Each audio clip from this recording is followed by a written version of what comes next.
What if the man who had it all together on the outside was completely lost inside his own head? Meet Daniel. 34 years old, married 6 years, father of a 5-year-old daughter named Lily. Good job. Nice house in Columbus, Ohio.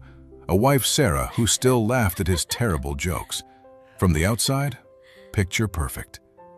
But every night after dinner, while Sarah cleaned up the kitchen and Lily drew butterflies on her notepad, Daniel sat on the couch and disappeared. Not physically, mentally. Inside Daniel's head, there was a whole other life running on repeat. He'd replay the meeting where his manager Craig cut him off mid-presentation. Except in Daniel's version, he didn't freeze. He fired back, calm, sharp, devastating. The whole room leaned forward. Craig went quiet. Perfect. Then he'd rehearse the conversation he needed to have with Sarah about feeling unappreciated. Except he'd script both sides. Her response, his comeback, the tearful resolution where she finally understood him completely.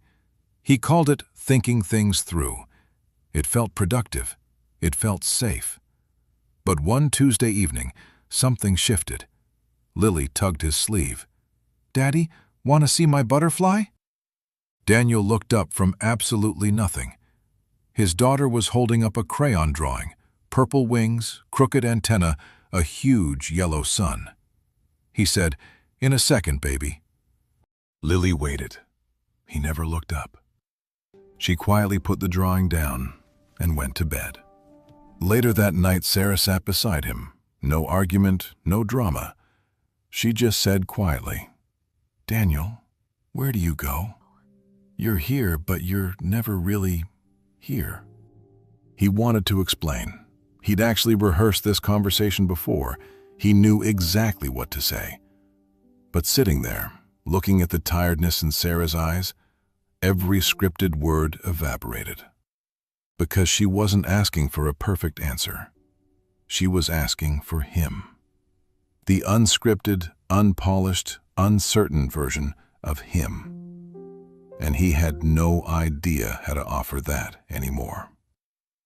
One night, he couldn't sleep. 3 a.m., house completely quiet. Daniel opened his laptop and typed something he'd never admit to anyone. "Why do I keep replaying fake conversations in my head?" The search results stared back at him. He clicked the first article, then another, then another. And slowly, his face changed. The first thing he read stopped him cold. "Your brain craves control. Real life is unpredictable, so your mind builds mental movies where you're always prepared, always winning. It's a safety rehearsal for a threat that doesn't exist." Daniel leaned back. "That's exactly what I do with Craig, every single night." He kept reading. "It's deeply linked to anxiety. Those what-if scenarios aren't preparation. They're your nervous system stuck on high alert, trying to protect you from pain that hasn't even happened yet."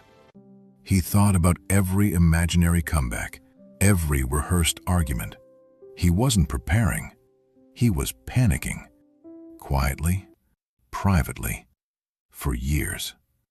Then came the line that punched him in the chest. "It fills emotional voids. The validation you're not receiving in real life, your imagination quietly hands it to you instead. Fake, but just real enough to keep you coming back." He scrolled further, hands slowing down now. And eventually, it becomes an addiction. Every imaginary win releases dopamine. Your brain learns that your head is safer than reality, so it keeps pulling you back until real life starts feeling like the interruption. Daniel stared at the screen for a long moment, then quietly closed the laptop, sat in the dark. "I've been living in my head, while my actual life waited for me in the next room." The next morning, Daniel found Lily's butterfly drawing on the kitchen counter. She'd written at the bottom, in 5-year-old handwriting, "For Daddy." He stood there for a long moment. Then he walked into Lily's room, sat on the edge of her bed, and said, "Tell me about this butterfly." Her face lit up like Christmas morning. She talked for 22 minutes straight. He didn't rehearse a single word. He just listened. And somewhere in those 22 minutes, he came back. Back to his life. Back to his family. Back to himself. Daniel's brain wasn't broken. Yours isn't either. It builds those mental movies to protect you from rejection, from awkward silences, from saying the wrong thing. But while you're busy winning arguments in your head, real conversations are dying. Real moments are passing. Real people, your people, are slowly learning to stop waiting for you. The comeback you've rehearsed? Say it or release it. The conversation with your wife you've scripted 100 times? Have it. Messy, unscripted, real.